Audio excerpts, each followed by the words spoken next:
Не, в том плане, что он тоже в пас играет не ахти, как и. Не, но он сказал, ну они пришли первый тренер, сразу заметили. Гол. А тот удар, да. Хорошо, вратарь, да. Ну, неплохо было закручено. Ногу подставил нормально, что-то, да. Они не будут. У нас, во-первых, одна тренировка.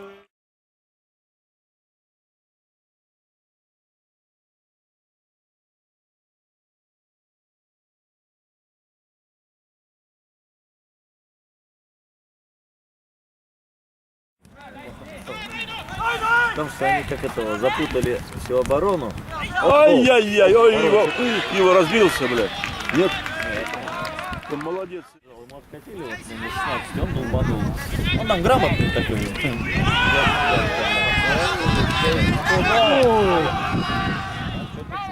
Никаких нету. Митрофан перешел после 4-й игры. Помню, играл у нас в МЮ, перешел просто так в этот. На обратно фал.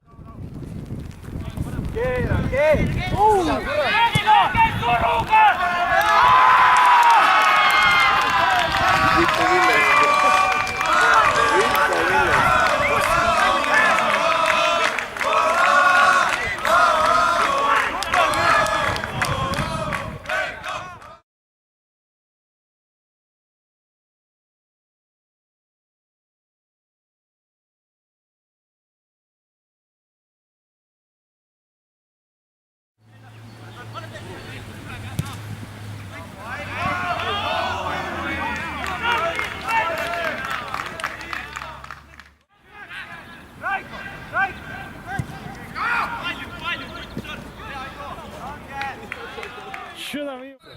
Администрация внизу. Гостиница. О! Да, на своего уровня. А у тебя выше уровень, да? О!